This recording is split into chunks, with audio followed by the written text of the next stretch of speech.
Welcome back to the First Last podcast, the show from the First to Last Nerdom, where we dig into cinema at its boldest, bloodiest, and most stylish. And this month, we're turning up the color, the violence, and the operatic intensity because it's time for Giallo January.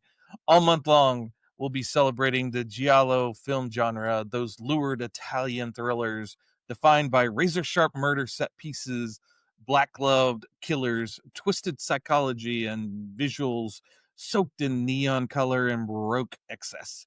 And we're kicking things off with one of the genre's most unforgettable entries, opera, directed by the master himself, Dario Argento. Released in 1987, opera is Argento at full tilt. Elaborate kills, haunting imagery, relentless camera movement, and brutal fusion of beauty and violence set against the world of high art and obsession.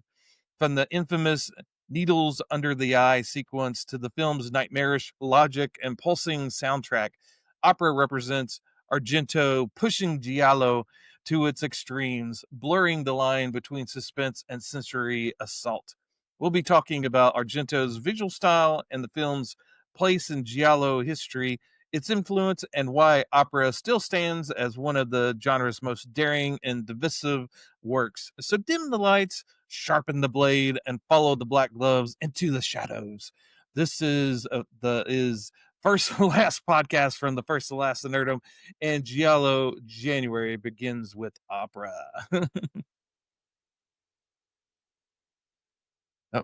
Oh, I Oh, think you're muted. The killer's got your mic. Killed your mic. absolutely. Yeah. So we're back. And we're trying to do constructive criticism for that. I'm going to go spin through this real fucking quick. Pardon my language at the top of the year. I should say that, but anyway. First, we are the first. You're Last going to Nerdom. demonetize us. No, we don't make money, so yeah.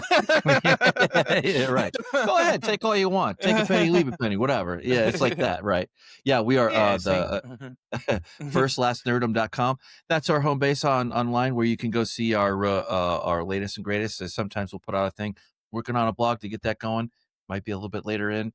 Hoping to get it in before the end of January, but before then, always home base. And I see that we did pick up that we lost we were at 440 and then we popped back up to 441. So whoever was that subscribed in the last week or so, we thank you very much, and we welcome you into the community and the club that is First Last Nerdom here. And also, like I said, on YouTube, we cover most things, mainly sci-fi, fiction, horror, those kind of things, and as well. We have three main shows: Binge-worthy, our main thing, like Tom said, First Last Podcast, which is our main one. I just said that twice, didn't I? And also our new one, which will come out probably a couple times a month, maybe once a month or so. Just depends on if we have extra time. Tom and I love the written word so much that we have been doing a show called Flipping the Pages, where we focus exclusively on one title or compendium therein, and then we go in. But with that being said, pulling it back to center here, I'll throw it back to you, Tom, to see what's on the horizon here. Yeah. So yeah, I'm on X and Reddit under First Last Nerdom, so you could check me out there. I promote our stuff on X, the evil X, and then also on Reddit, where any subreddits that will have me that don't delete me. But yeah, that's me on social media. Check me out. I too, had that. Apparently, Mike is not ready here. Have also available on X, where you can meet me and Tom and have a little conversation at SofaKingJewish_. And with that, we're hopping in hardcore here into this. This is not our first Giallo rodeo, so to speak. Yep. I'm very curious because you had mentioned this. I am no longer a rookie, although I'm still green when it comes to these yellow films, or yellow novels of old, I should say, from the namesake. But I'll throw it back to you because you are our resident horror and Dario Argento expert for sure. Yeah, and obviously, yeah. There's probably someone else, maybe a guy that wrote a book or two on Dario Argento would be more informative on Dario, but I've been maybe not a lifelong fan, but for good uh, 30 years maybe I've been a fan of his. So and of course I haven't seen all of his movies, but Opera is one of those when I was getting into Dario back in the day, there's the standouts. And also whenever you go back want to get your Dario fix, you usually go back to maybe Suspiria or Mhm. one of his more flashier titles. Opera was one of those that I really enjoyed watching when I first saw it.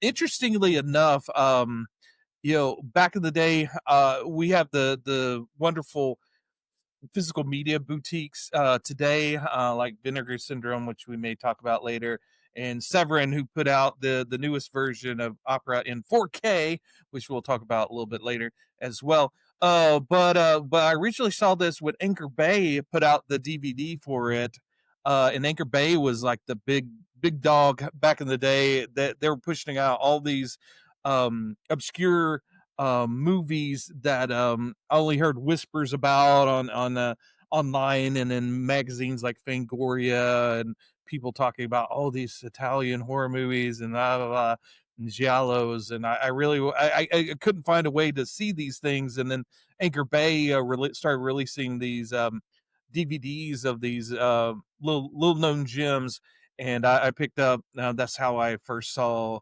Opera, and actually, a little trivia there. The DVD that was released for Opera had a defect where I think it didn't play on all DVD players. I got mine, and it played fine, so I never was sent in for a replacement. But when I switched DVD players and upscaled to Blu-ray and all that, I was always scared to put that DVD in to find out whether or not it was corrupted on the new system. So that was one of the reasons why maybe I hadn't seen it in a little Right. while, because I was afraid that my copy was bad. So in the fact it was bad because I wouldn't watch it. So watching Opera this time around, it was almost watching it for the first time again. And Oh, I wow. gotta say, I enjoyed it last time. I remember enjoying it, but I loved it this time around. It just, I don't know. I know Anchor Bay was probably putting out a lot of those at the same time, and maybe it Right. got kind of lost in the shuffle. But man, if you just kind of focus on this movie, it's a delight to watch. And I know um, I've been interested in Giallo for the longest time, but I think I've you've kind of bitten the bug as well, me Yeah. exposing this to you. No, absolutely. Yeah, I love giallos, and I think I every time I see a really good installment or version of this genre, I I I go back and I kind of think that I've seen the best, and then I see something that is even better. And I think that's what I've noticed with these giallos, and I love them. And that part of the reason why, on a base level, not to get too metaphorical or whatever, but sometimes you can see different YouTube channels. Well, more or less, whatever the content that they come up with, generally speaking, is something, it means something to them, right? So, noirs are like one of my favorite ones that I've always loved, since I've been, forever. And Hmm. giallos are not they just have a lot more action and murder than like a noir. You think a Hmm. noir, it's a gumshoe detective, and there is implied violence or something, but they don't show you anything. They don't show you any, so to me, Giallo is kind of like the same concept, but it's sexier and it's more violent and it's more Hmm. colorful. It's just, It's it's got so teeth. many Yeah. things. Right, right. Yeah. So like unless you're talking about like a really new neo noir or like something along in the world building in there, that really shows the difference. Giallos, I think, is a up.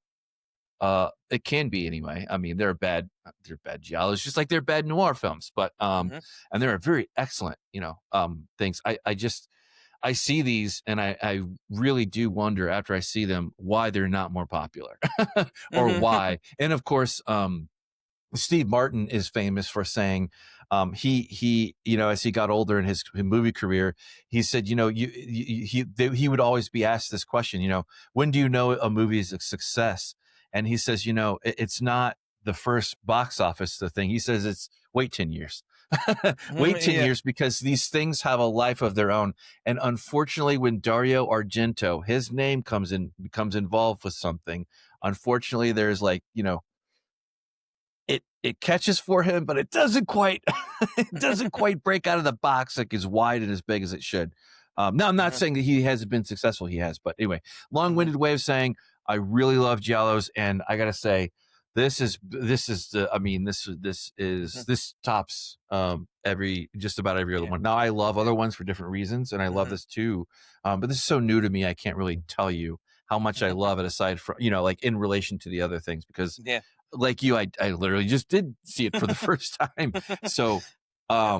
anyway, obviously I'm gushing. I Yeah. really enjoyed this. I could Yeah. not believe the thing. I could see now. I do have a little bit more. I could see where some things could be, but I mean, I don't know about you, and I didn't know this going into this either. Aside from like very light, minimal kind of understanding of like what the movie that we go in to watch, aside from like we know that I know that it's that, but if I haven't known anything else, but I don't really dig in too much because I just want to see it and enjoy it. But Yeah. this is Yeah. probably one of the best. If you were going to show a penultimate, you know, version of this would be up. This would be in the top, easily in the top five. I mean, Yeah. maybe top three, maybe top two. Yeah. I don't know. Yeah, and to set the stage, this is filmed in 1987, came out the end of the year. This was Dario. You said, I think you were kind of leaning towards America's view of Dario. He's not on the Right. radar basically, and but in Italy at that time, he was a rock star. Huge, Him and huge, his. huge. But yeah, he was a rock star.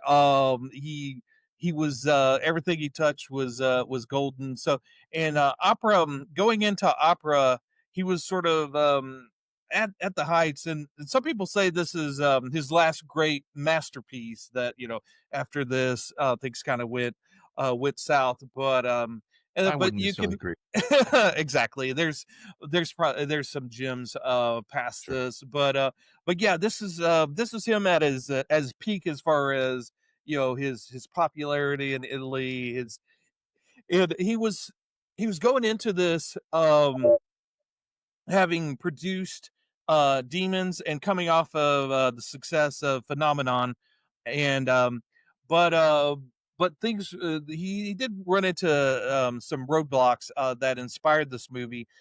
He was actually yeah the set up the premise of opera. Yeah, there's a stage production of Macbeth opera version of it, and it's going to be directed by a horror director, for horror film director. A little nod, wink, nudge, but yeah, and so the main star, the lady playing Macbeth, runs into an accident and has to be replaced by the ingenue, the understudy, and things people start dying and things get crazier from there. And Dario was actually set up to direct an opera in real life called I forget the name of Reglato or something like Mm, that. And he was it's Italian, so right. I have trouble. But yeah, he was going to direct a an opera, and he was kind of wanting to do it kind of theatrically. He wanted to put like little buzzers underneath the seats during the Oh thunderstorms wow, and make it really a kind of a cinematic experience. little And the Gallagher. yeah, so the opera company that was putting it on had already went through some of the same experience with Ken Russell, who was another filmmaker that did an opera for them, and they had some issues with that. So they were like, no, no, can you just do it like a regular opera? And Dario was like, Right. no, I don't really want to do that. And so this is sort of inspired by those experiences. And he actually had been on the set of the on the opera stage and was kind of working with the people and saw kind of like what happens backstage and kind of the drama. And he thought, well, that would be a good set piece for a giallo. And so that kind of set up the stage for this.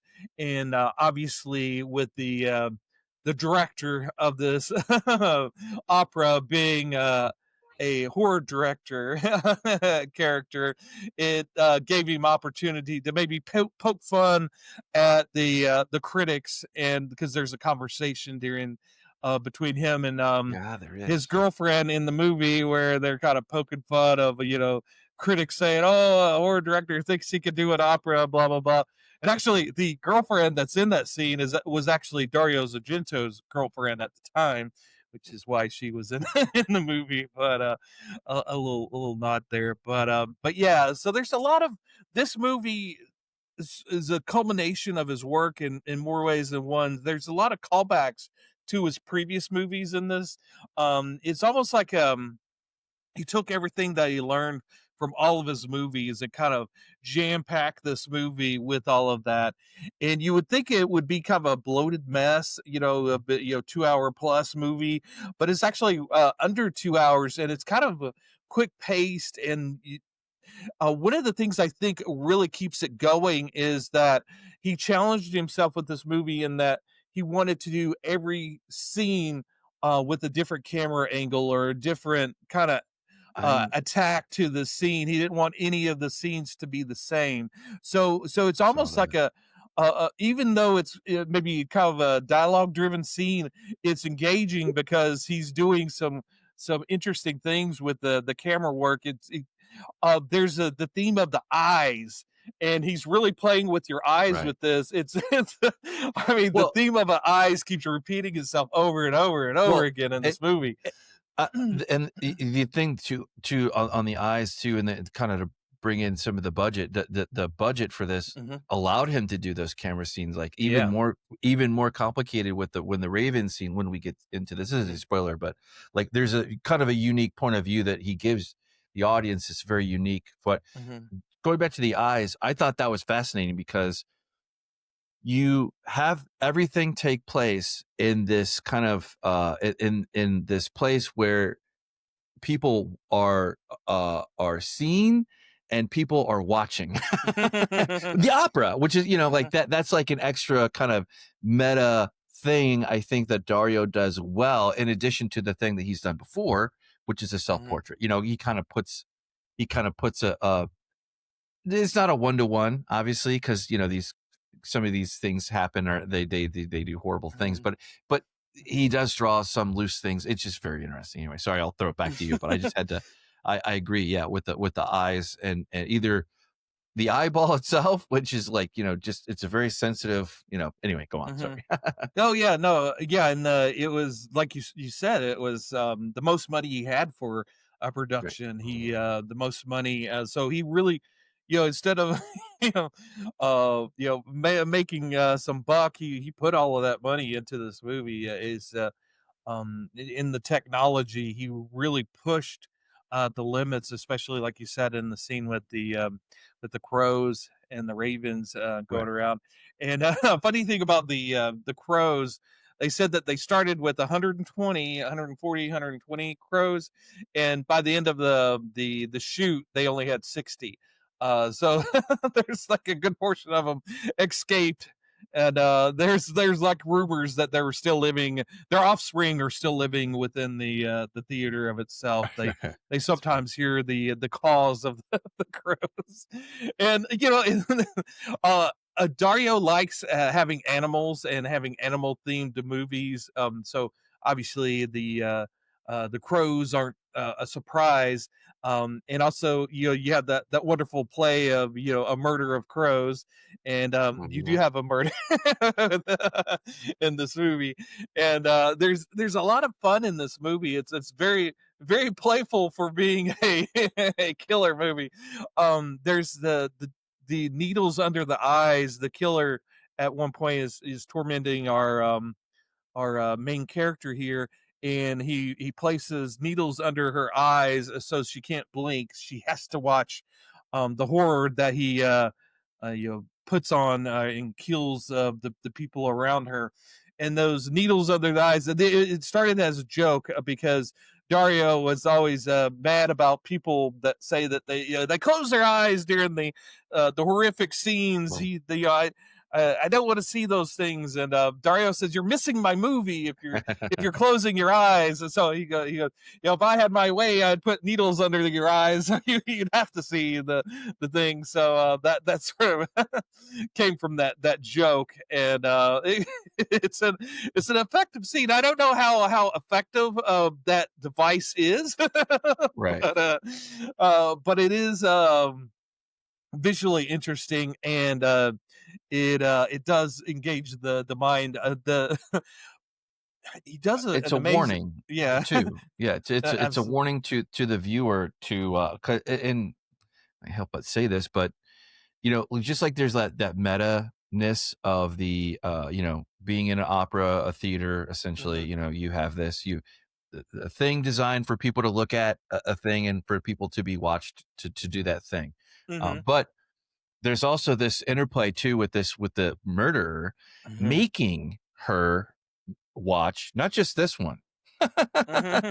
not just this one, but forcing her to kind of put her in a box to essentially control her, But it's also kind of like we feel bad too because like we're watching this thing, So it's kind Hmm. of like also like a Dario likes to kind of point the like subtly point the finger back at like you're not necessarily that you're guilty, but you can't help but feel like just the tension that not just the imagery and the things, but the tension that goes back and forth when you get to some of the more crucial points of this. You can't help but feel like, damn, Yeah. we and that's kind of also the fundamental thing of the Giallo, like where you see them, it's not really, I mean, it kind of is it is a mystery in a way, but that's not the point of the thing, Hmm.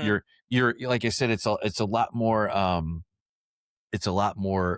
opened up, Hmm. different kind of perspective of a noir in a way, like, or a mystery, or, something like that. But like where it's like long and Yeah. boring and there's a procedural thing, like, you know, the cops at a Giallo, eh, they're, they're not necessarily, necessarily the most, we Yeah, watched and the last wonderful week. thing. Oh, go We ahead. we Sorry. had high.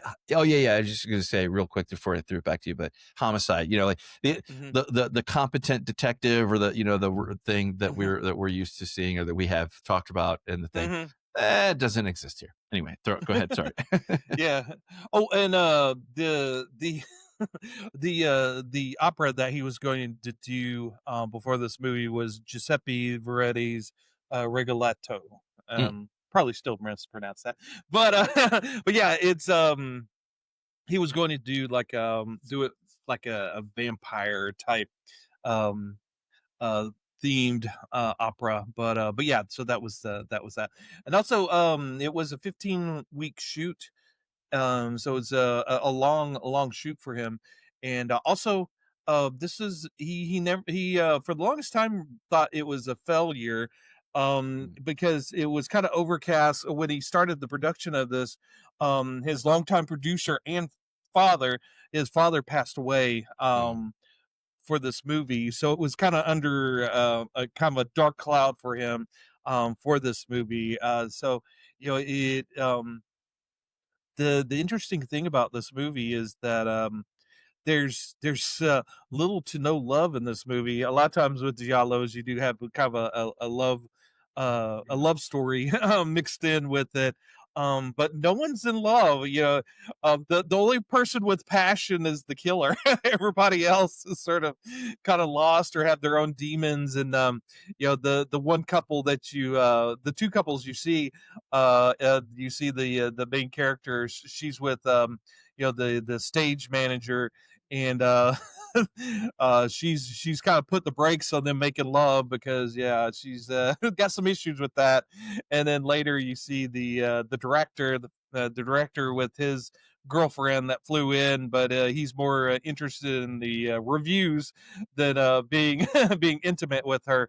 Right. So there's that odd dynamic because yeah, usually there's like a flicker of at least a tease of a romance in a movie, but yeah, and I'm sure it was maybe because that dark cloud of his father being the loss of his father, but also you got to remember this is 1987 at the height of AIDS.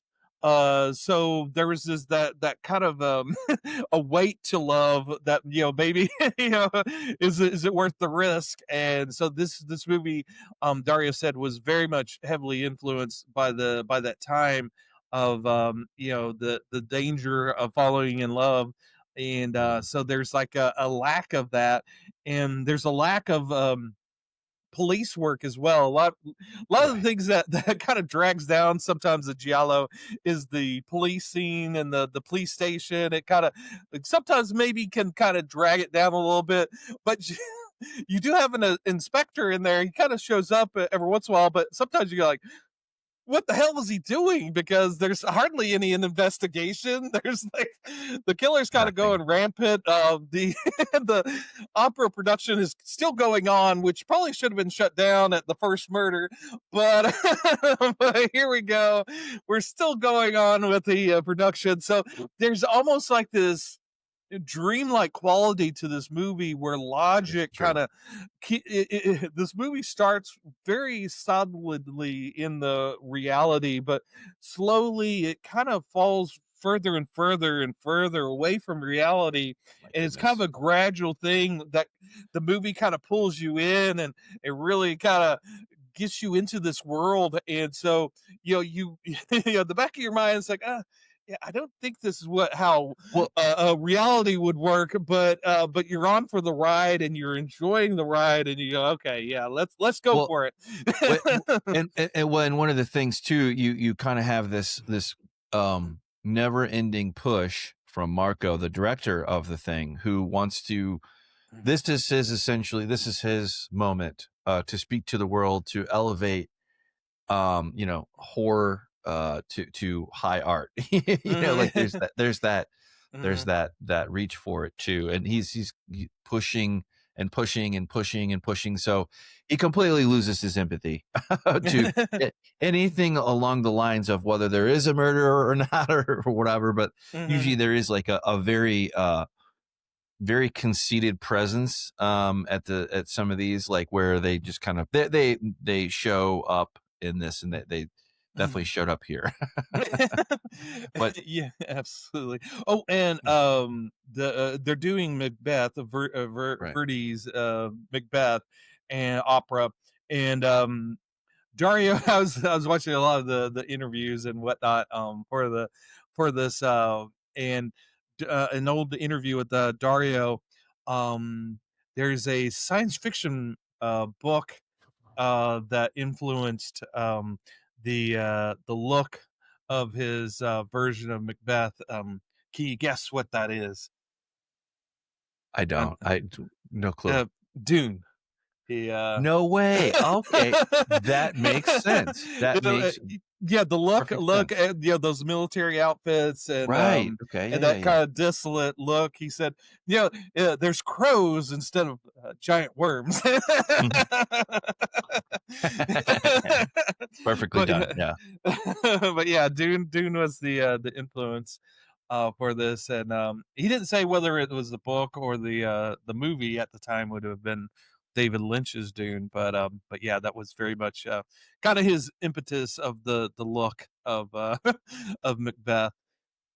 But yeah, there's all sorts of little Easter eggs and different like callbacks to his other movies within this. And yeah, and the playful nature of the eye, and a lot of times with these giallos, lots you were talking about film noirs. The cool thing about the film noirs is lot of times when you realize who the killer is, it's been kind of intricately worked, and you're kind of often surprised by who the killer is because Right. they really kind of work on how the all the clues getting kind of buried, and but they all kind of make sense whenever it's revealed. Whereas Giallo's, that's not always important with a Giallo, the mystery. And in fact, in this movie, there's usually at least two or three, four, suspects for this.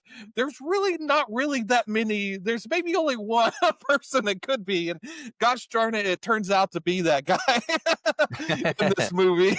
Right. So, Well, which is okay because they don't really focus on the investigation. It's yeah, more it's the not about journey. that. Mhm. Right. Yeah, it's more of Right. the journey of the female protagonist of this, and she's sort of like the main focus. The sort of the Betty is her sort of internal struggle, and also she keeps doing the wrong thing, or at least I feel she's like when her stage manager boyfriend gets murdered by the killer. She runs, she does stop to call the police, but she's out, she's gone. And every Yeah. time someone gets killed, she's gone, she's taken off. Right. She's not really helping the investigation. Well, And you kind of wonder what's going on with her. well, right, right, and you kind of you understand why as Yeah, the film later on, yeah. progresses. Right, right, yeah, Mhm. Yeah, yeah. and go ahead. I was going to say too. Yeah, with the Giallo, like with this, the focus isn't who done it or whatever, because most oftentimes Mhm, sometimes they don't even hide it from you. Some, mhm, but but some there are others that do try to hide it. So mhm, when you go through and you see each one kind of tells a story, and then the well, we'll get to the motivations here in a little bit, but if mhm, we do, but it's just very interesting how how I just wish they would make more of these. I don't know, like or at least obviously you're not going to get a 19 30 40-year old version of this.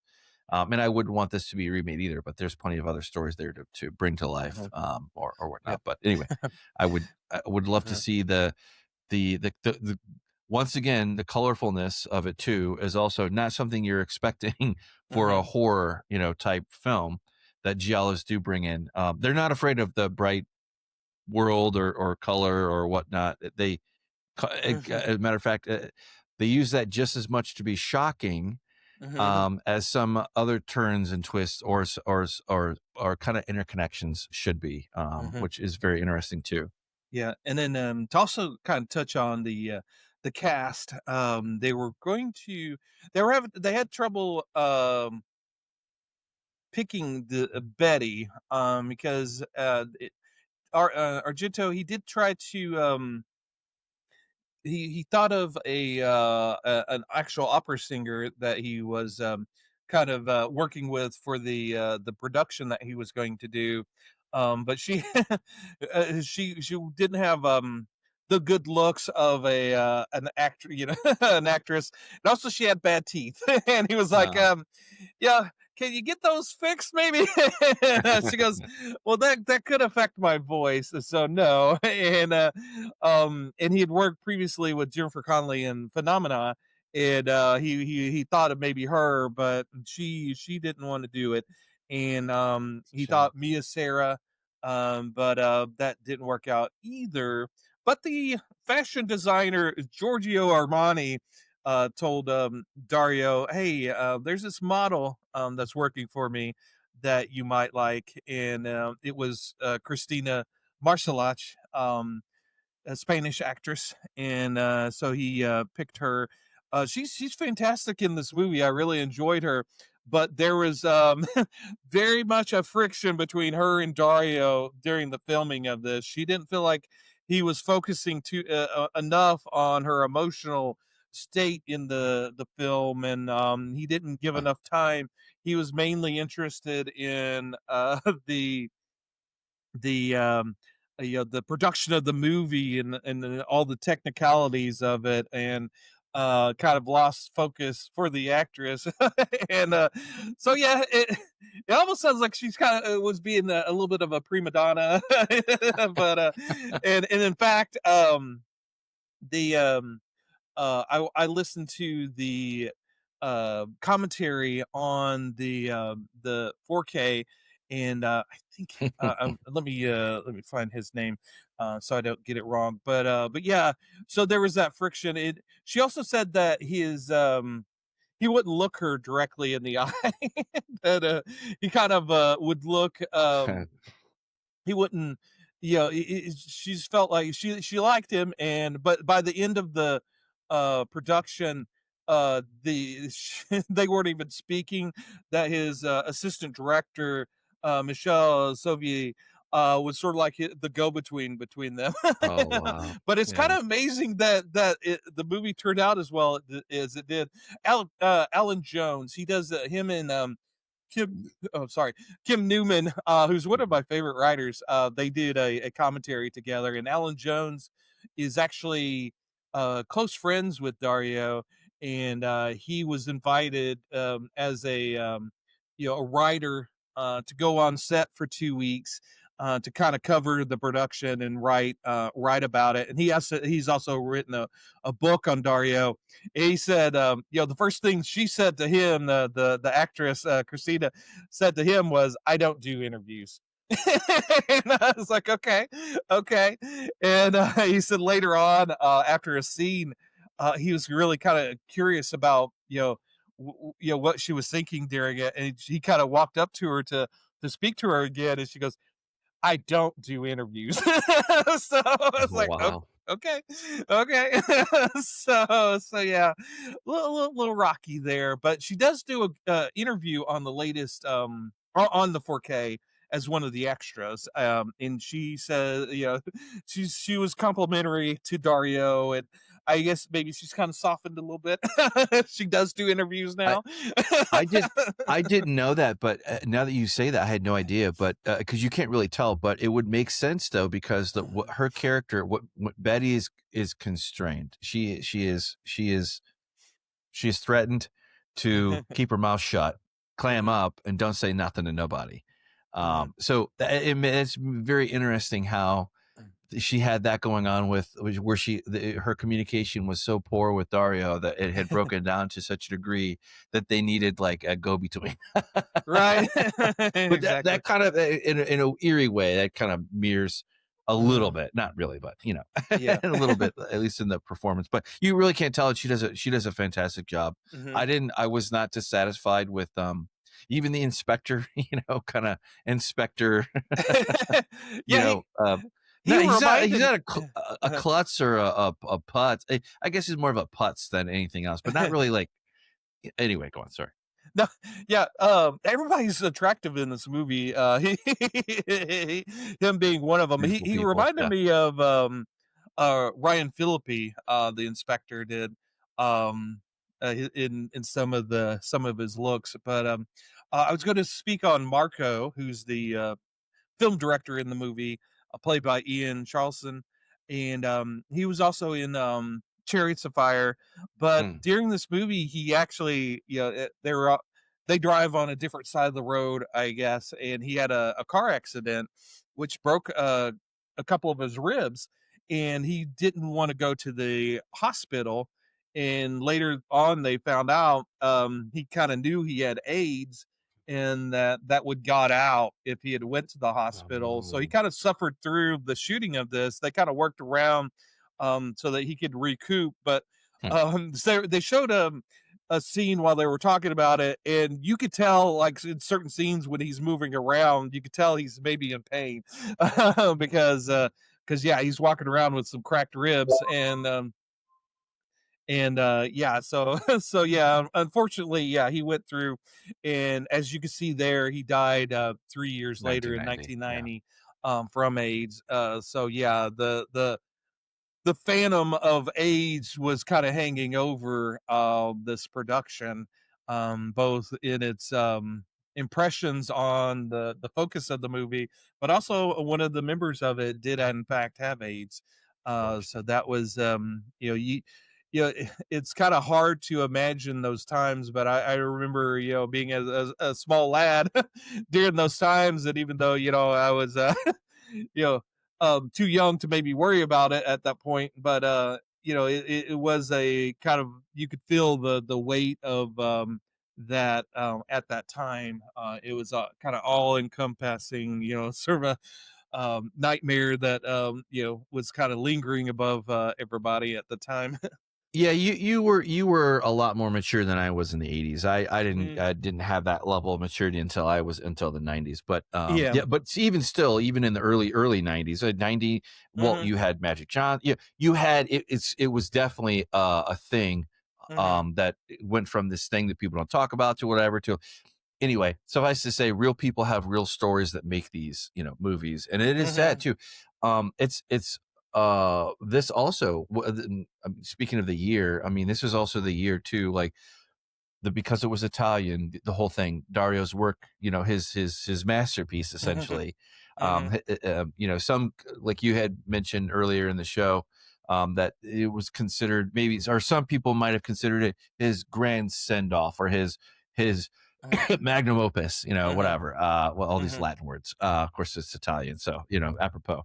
Hmm. But with that being said, you have this him telling the story, and it's it took a like you had mentioned, it took a minute to come over here, or Hmm. to kind of Yeah, it didn't break have out a of theatrical release. They had the not maybe yeah small, very small. So I think he said he did it like a tour of universities at one point to show right show the movie to some students. But yeah, there was like a sinful. they did go It's a into the sin, theaters, but very limited. Orion was going to release it, but right? they decided not to. So yeah, very very limited release. So even though it was 87, and about that time I was probably getting into horror, and I don't think at the time I knew who Dario was. I was one of those, one of those that knew about him right away. So I wasn't on the inside scoop, but I was eventually. But Once you find out about Dario, you become fascinated with oh Dario. yeah. And Well, this, there's just so many wonderful things, but yeah, he didn't.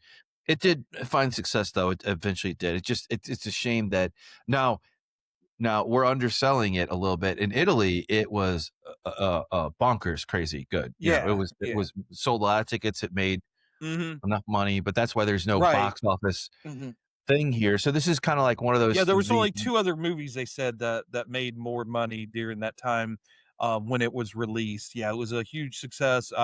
There was, like, this other Italian, I think, comedy or something that made more money, and then, Angel Heart, which was another horror movie that came out at that same time that was big in Italy at the time. But yeah.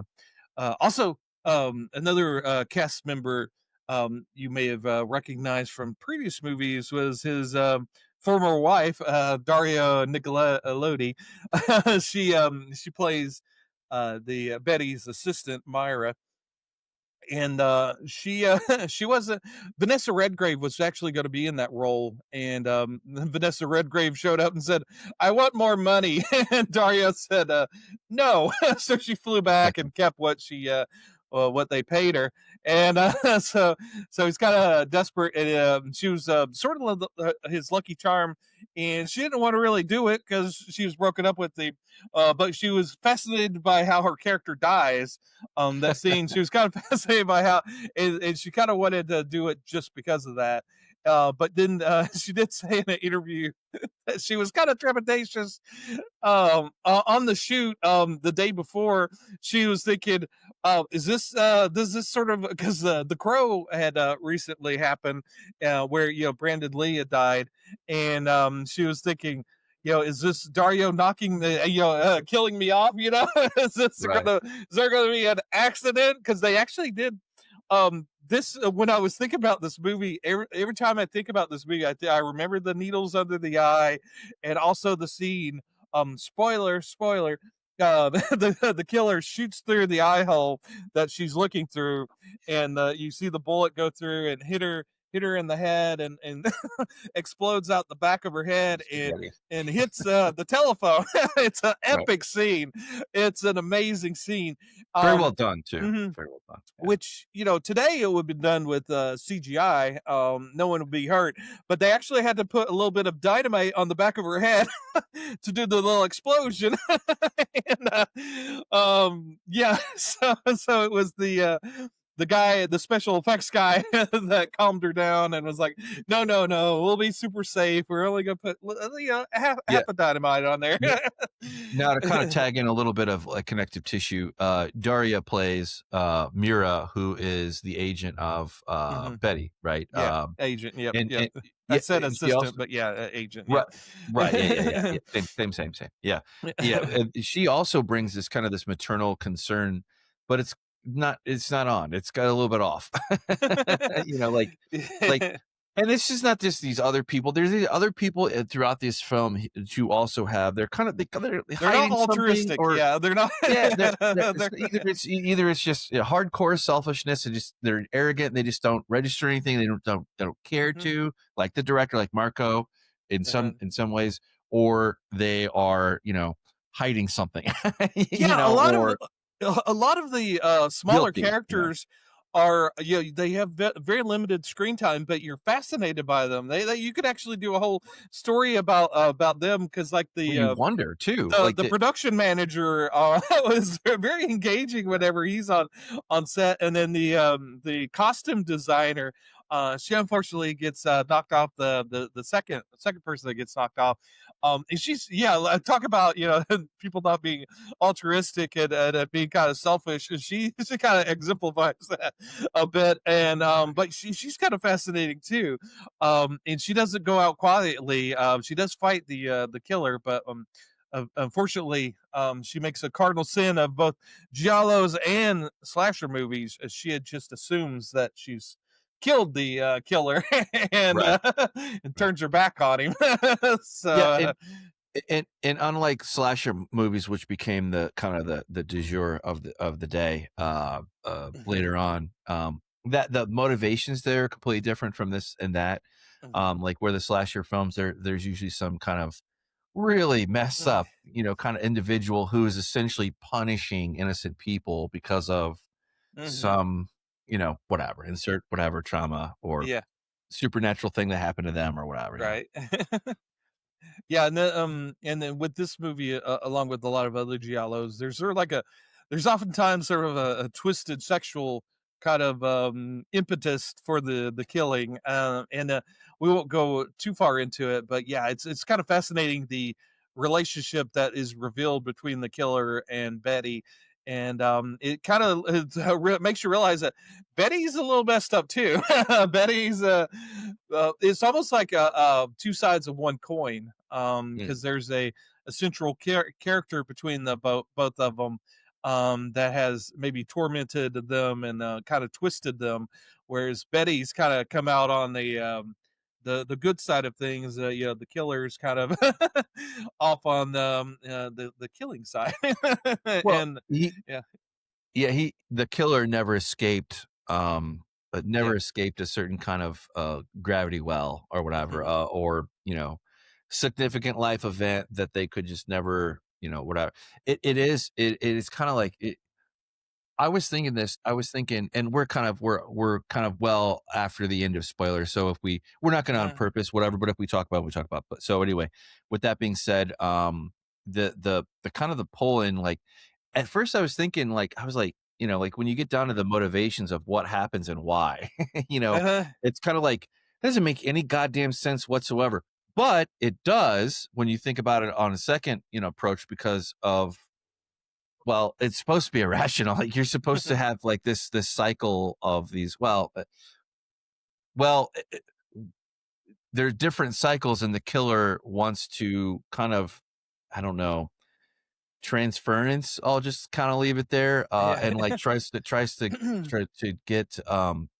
You're familiar with Kafka, Yeah. Kafka-esque, like a Uh-huh. metamorphosis or something Yeah. is supposed to happen, and obviously it's irrational, but it adds to the Uh-huh. it adds to the it kind of it doesn't make sense, but from when you're starting with this kind of flawed background. And anyway, I'll stop there and I'll see what you say before I go Yeah. further. Yeah, and there's a wonderful thing about this movie in that there there's almost at a point you think, well, maybe there's a second killer because there's someone that's watching Betty from the vents, and again, spoiler, you find out that it's a young child that's a neighbor that's found that the ducts air ducts and are kind of going from apartment to apartment to spy on them, which is kind of the fact that as a young little girl, it kind of makes you think, oh, okay, but it's kind of creepy as well. you know, Right. what is she going to grow up to be? But yeah, there's that.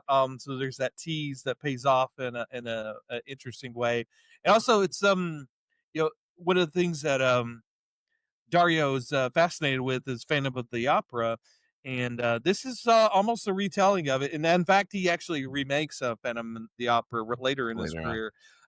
But yeah, there's interesting parallels between Phantom of the Opera. This fan that watches her from afar. Yeah, that's a killer, and you don't know in this movie whether or not he wants to kill her or something else with her. And and this movie is very operatic. One of the things we haven't talked about is the music. You've got the wonderful opera singing and opera that's very loud and bombastic, but it's also mirrored with some heavy metal. I think some a Nordish heavy metal band is in it. You also have a stalwart of a goblin. What's his name? Claudio Simonetti from Goblin. He contributes to the soundtrack. Bill Wyman also contributes, and Brian Eno is also contributes some of the tracks. So very popular at the time, especially in Italy. Music. Right. But yeah, he was kind of at odds of well, should I just stay with opera music in this movie? But he finally come to the decision that music's music, and that it all kind of works together, and it does. You would think going from an opera song to a heavy metal song, there would be kind of a dissonance between it, but there's not. At least for me, I think Alan Jones said that he has some problems with the heavy metal, but I don't know. It all kind of works for me. When the killing happens, it punches into the heavy metal track. I don't know. It gets your adrenaline pumping a little bit. Well. They both tell or can tell epic tales, or epic story, kind of thing. Like that's a metal thing for sure. Yeah. Yeah, and So you want this movie is sort of larger than or life, can and anyway. that the music kind of brings it to those heights, as well as the visuals. One of the things I think one of the secret weapons of this movie is the director of photographer, the cinematographer Ronnie Taylor, who did um a chorus line, the movie, and he's a cinematographer on that. And he also did Gandhi. He also the how Dario met him was on an Australian TV commercial. They were doing it together, and Dario was directing. Ronnie was the cinematographer, and he said normally on commercial, you do it pretty quick. But they were out in the deserts of Australia, and there was some very technical. I did actually see a little bit of the commercial. The camera kind of shoots through from the behind of the car. You go into the car and you go out of the car and onto the street again.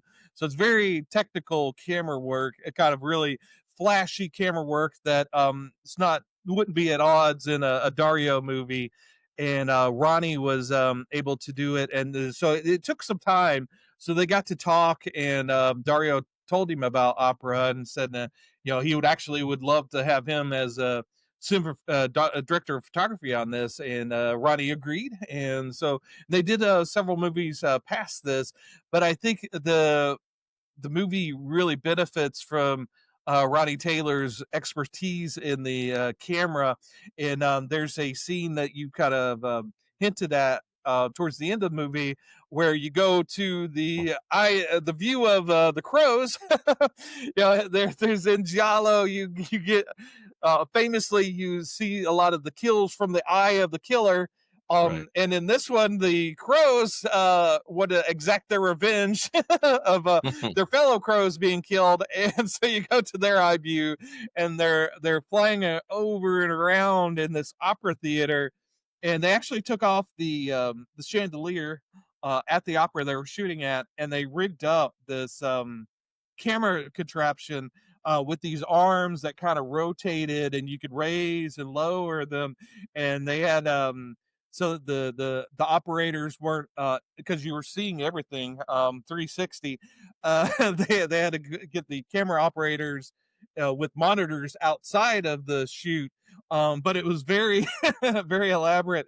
It is a very flashy and beautiful scene where and in some of the scenes they kind of put like parts of a crow on it, so you do see the crow's wings and the and stuff, and you really kind of get this.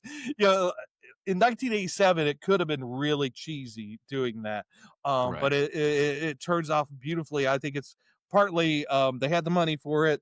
They had the technical know-how, and the director of photography, Ronnie Taylor, knew how to do it, film it, and Dario knew how to to put it all together. And it's a masterpiece scene. And when it goes down all the way down towards the crowd, and the crowds are like ducking and and Dario intentionally didn't tell them how low that camera was going to go down. So and it went down really far. So that was genuine reaction from the crowd because there's the whole contraption coming down. They're like ah, and so it's a genuine emotion being captured there. But yeah, it's one of the standout scenes in this movie, and one of I'd say Dario's finest moments cinematically. But yeah, it's a beautifully shot movie. There's he likes to play with different colors. And there's a scene where like there's a sign outside, the killer's outside, and the both Betty and her manager are are in the kitchen, and you got the neon sign outside flashing different colors. It's beautifully looking. For the most part, the movie's kind of cast in blue, Right. and that sort of kind of reflects the mood of the movie. There's sort of like that somber, sort of just dark kind of vibe to it. There's a lot of blue, yeah, especially with the looking back on the the killer looking back at his past kills. There's definitely a blue cast to the movie, which I think is perfect for this movie. Yeah, I really enjoyed this in general. Hmm. It's fun how you get there once you kind of understand how they work, and you kind of accept it, Hmm. and you don't read too much into. You just let the story be told. Again, Yeah. Dario trusts the audience. He doesn't. Yeah. There's no Yeah, if you're hung up on logic, this movie is gonna stick in your craw a little bit. right. Yeah, it's I do want to talk just a little bit about the end of the sure. movie, because there's a um you find out who the killer is. The killer potentially gets killed, and it could be after that scene, it could have been cut, but it actually goes on for another um, maybe 10 minutes. And you find out that the killer isn't dead, that he kind of faked his death, which you got to think, how bad are these police officers, that investigators that didn't know this is a real human body that got burned up? It took them about a week or so, maybe a month, to find this out. Oh crap, Right. this isn't a human being. And Right. but that's what kind of the logic thing of it. But and Orion was wanting that part cut out. They wanted to cut it out right after the killer is potentially killed. But there's another, and I don't know about you, but and it could have been cut off at that point. But the absurdity of the guy faking his death and coming back to her, one final time to try to win her back. And that they're in the Swiss Alps, which is also where he filmed some of the scenes from Phenomena. It's a beautiful looking Mm. thing, and it's a callback to maybe a Sound of Music. She's even dressed or in similar colors as what's her name from Sound of Music, and he almost thinks she's going to break out into song at one point, but yeah, but it kind of encapsulates and tells you who she is within that moment. There's a he comes back. He kills off the film director, and then in through the whole movie she's sort of everything's kind of happened to her. She's been kind of the spectator of the whole thing. Everything's kind of happened to her, even though at the very end, her shooting the killer was even prompted by the killer. She was kind of Right, forced into it. None of the things that happened in the movie was by her own volition. She's sort of kind of right. been dragged through the whole movie, and then that final scene. Well, there's this Yeah. awful, awful second victimhood in everywhere there's a dead body, she's got it. Yeah, absolutely. Yeah, yeah. Yeah, and so she kinda goes, "Oh, well, I've always wanted to, I hope that you would come back, because, yeah, I wanna take the place of my mother and, let's be a." Pretty fucked um up. Yeah, yeah, And so you I always say it because you had hinted at it earlier in the uh show, and it's yeah, like, Betty is not evil per se, but Betty's mom was into some fucking kinky shit, and right. of course, to be fair, we're taking the word of the only person in the room who was alive at the time, which is the killer. So maybe he's lying. I Mhm. don't know. But either way, there's also kind of another person outside of the killer who corroborates a little bit Mhm. of the Yeah. darkness that Yeah. Betty's mom was into some sick shit. Yeah, and any other movie would kinda maybe hang on that and spotlight it and go over it, and there It's wouldn't be any incidental, right? mystery to it. But there's still mystery about who this woman was and what the fucked up stuff she was doing with this Right. guy. And and he's not too much older than Betty. He had to been pretty young, a teenager at the time. So yeah, there's all sorts of fucked upness to this whole thing. But yeah, she makes him think that she's on his side, and she knows that there's the police are there because she sees those police dogs kind of running through the forest there. And so she's just kind of stalling, and and then she knocks him in the head with a rock. She finally takes action, kind of reclaims who she is. And maybe she's been struggling with it. Maybe she doesn't know. Maybe there's that sense of her that maybe she is part of her mother. We don't know what kind of struggles she's going internally, but she makes a definite turn and said, "No, I'm not like my mother." And and at the same time, the killer is like, "No, I didn't kill anybody. I was releasing their souls. I was saving them." There's a whole. Weird shit. Yeah. Yeah, exactly. So there's a whole nother thing going on there. Right. And then there's a scene where she falls Madness. down, the last scene, she falls down into the grass, and she's kind of getting back to the basics. It kind of made me think of David Lynch and his kind of fascination with beauty, and then underneath the beauty of nature is the bugs and the the dirt and the whatnot. Mhm. But she doesn't go quite that far. She sees this lizard. He's kind of trapped under a little branch, and you almost think, "Oh no, is she going to torture this lizard? Is she going to turn to the dark side?" But no, she lifts up the branch and releases the lizard, and it almost comes out as a very happy, kind of a peaceful and beautiful kind of end to this giallo that you don't normally get from a giallo. No, You you get don't. that warm fuzzy feeling, and it's like I said, it doesn't make complete sense, but it makes sense in the heart, it makes sense in sort of a dream logic. And I think there's maybe some parallels to David Lynch in this movie. There's almost, like I said, there's like it's working on sort of that dream logic. And one other thing about this ending, he was inspired by the book Red Dragon, um, with the ending with the faking of the death, and that's what kind of inspired him. He didn't like a Hunter, the film adaptation of it, because the ending, they don't do it quite like the book, and he kind of wanted to do his kind of ode to that with this movie. But yeah, that's that's all I wanted to talk about, the ending, and also the That's ending. Yeah, the whole movie's kind of claustrophobic because it's in that opera, and this ending right. kind of opens it up, and opens it up to the beauty of nature in the Swiss Alps. It's just a beautiful ending. It really kind of inspires you at the end. Yeah, I was gonna say too, this kind of reminded me of Heretic a little in a Mhm. lot of ways. And how it Oh yeah. ended, and Mhm. how Yeah, I can see that. there is claustrophobia with the maze, Mhm. and the operas that, are essentially the scene Mhm. of all the horribleness. Mhm. Um, except for a couple here Mhm. well, what you see here there, but Yeah.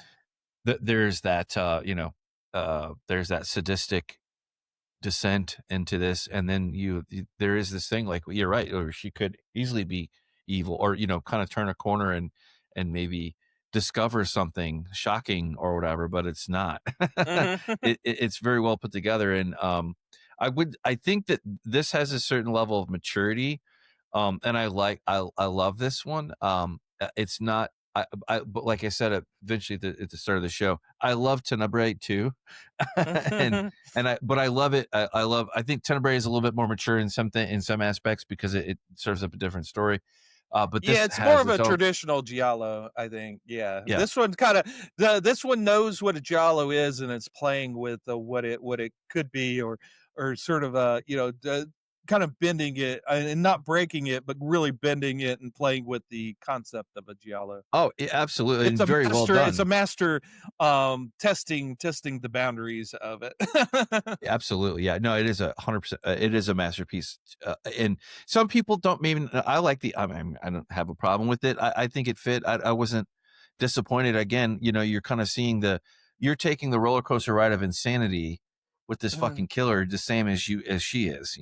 And so to not underline that, and use the through line, like you saw, I don't think it would have made sense. Like, I don't. No, like, I guess maybe if you were clamoring for, like, maybe a little bit more mysterious, spiritual, Yeah, supernatural. Well, I yeah. mean, I guess so, but it worked for me. I really enjoyed this. This was everything was dialed up to 10, 8 or at least Yeah. 9, in all aspects of this. So, Some of it was cranked to 11. oh, absolutely, and it worked too, and you didn't question it, because it goes along with what you're expect. If you, I say this. If you appreciate giallos, this one is gonna be you're in for a treat.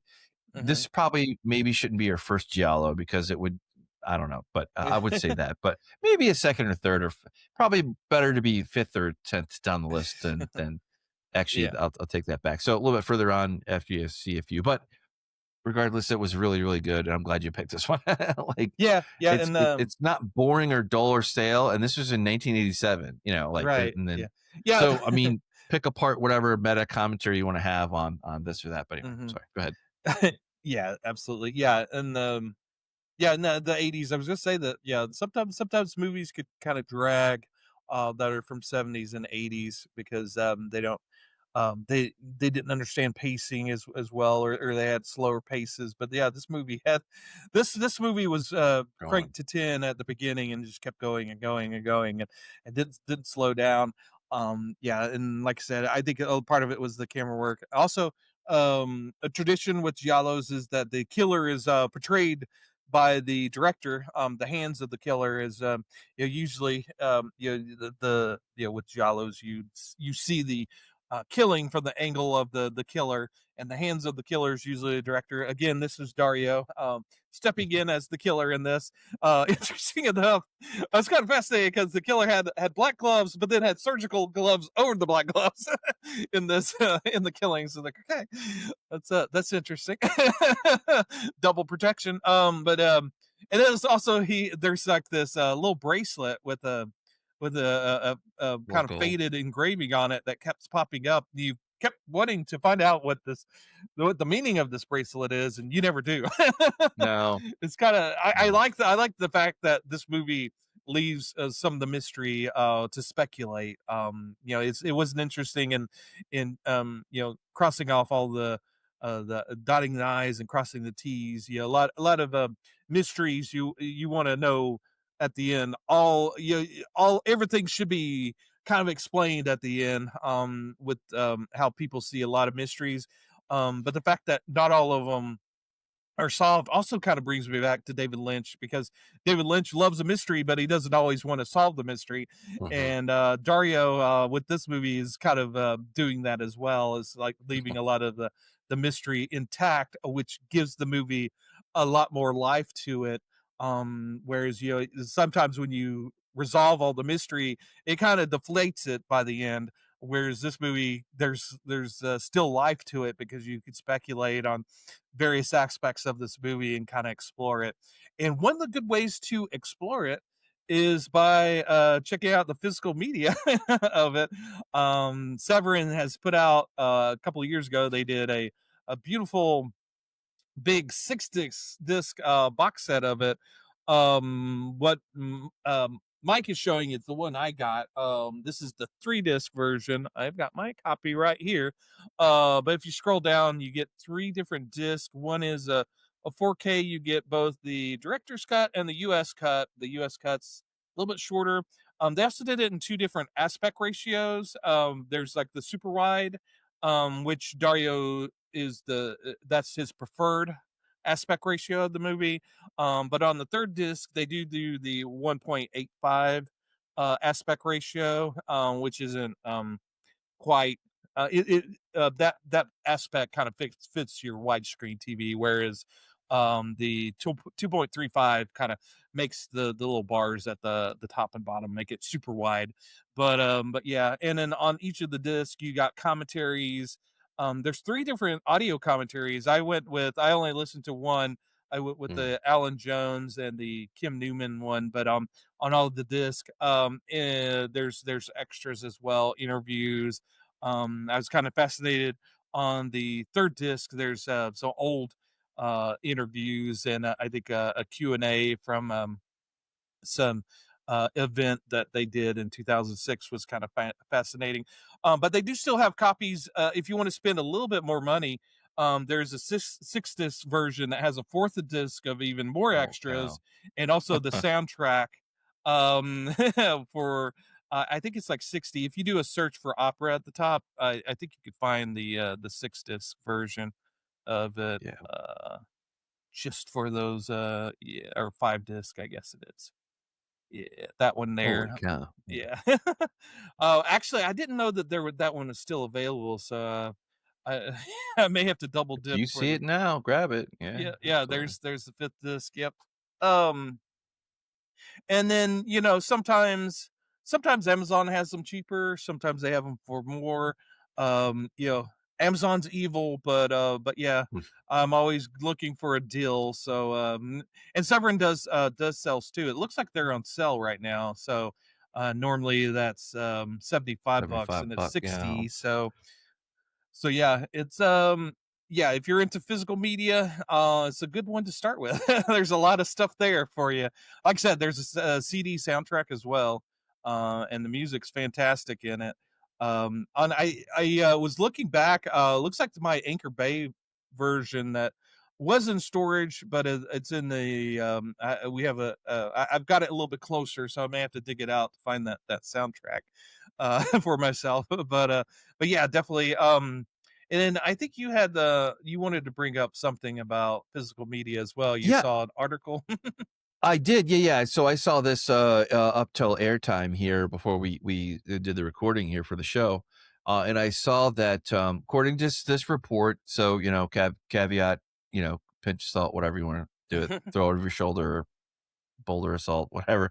Vinegar Syndrome looks like they secured the distribution rights for nearly 40 Warner Brothers titles. So um, hopefully that's true. I'll always welcome that.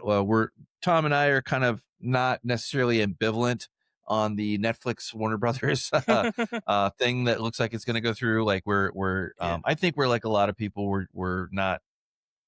I don't know. We don't know how we feel, but I Mhm, will say, but we don't necessarily feel positive about it. But mhm, maybe, so anytime you see that vinegar syndrome, we've talked about a number of times on the mhm, show, where we do say if you can afford it and you want it, you don't got to get everything, but mhm, certainly pay attention to some things that are, classically good, cult mhm. classics, or the many of the Or films I feel classically like that. bad too.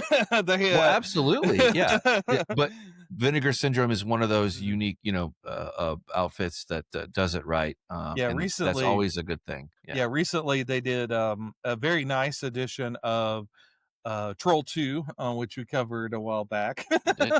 Yeah, infamously bad. Garbage. They also did a version of a nice physical edition of Garbage Pail Kids, and also Mac and Me, which is infamously bad as well. So they're on the edge Paul of Rudd, yeah. yeah, they of bad to good. They do an interesting balance of that. But yeah, it's one of those things where physical media finds a way. It's not a dead medium. Definitely, there's a big push for 4K, but there's new DVDs coming out, Blu-rays. I'm going to make a case for DVDs in our binge worthy. So check that out. We're going to do that this week as well. But yeah, that's you know, in it's never too late to start. So if you think, Mhm. oh well, it always starts with your first purchase of obviously get your player first. If you have a PS5 or Xbox Series X, you already have a 4K player. Well, and So yeah, you can get an attachment Blu-ray player for, like, peanuts on Amazon too, so yeah. but, yeah, I was Or gonna you could also. go the other way. That you could get some really nice high end 4K players as well. So That's true too. Yeah, no, they're still out there. And they're. I also wanted to call attention to, because we have covered giallos in the past, Mhm, and all these will be in the show notes here. I'll make a playlist too after the fact, but just some kind of cool things. I won't really necessarily cover them right now, but just really cool. Some really good highlights. If you are intrigued by opera and you like that, go watch Suspiria. Go watch Phenomena. We haven't. I don't think we covered that one. We have no, done Deep Red, and we have done Suspiria and Tenebrae and a few others. So always out there to share the knowledge, to like go yeah. out and check it out. And usually there's a, they're not afraid of, like I said, it's like the noirs, but it has much more color and much more life and much more things. And not everything has to make sense for a giallo either, Mhm. because some of that goes into, because it's the whole point is, like, some of them, some really good ones, like, you just kind of don't know how you feel. This, Yeah. I would say the opera is, like, quite up there to that level for me, but it certainly, I think that if I had seen this without maybe as much knowledge as I have, I could see, like, where it would equally be like, wait, what happened? and Say then what? what? Right, right, right. Yeah, right. But anyway, I just wanted to add that two Yep. cents there for Yep. So we started off Giallo January with a bang with opera. We're going to hit you a few more times this month with Giallo. So if we've whetted your appetite with this movie, hang tight because we're going to be covering some more bangers in the Giallo era. Maybe yep, one or two more of Dario Argento's. He seems to be got it covered as far as Giallo. And at the before we started recording, I found out we did haven't covered one that I thought we had covered. So we've like I said, we've got plenty of Dario ahead of you. So we're not done with him yet. absolutely, absolutely. Yeah. With that being said, I think we're up to the thing. Anything else you wanted to add, Mr. Sir? No, I think that's all. All right.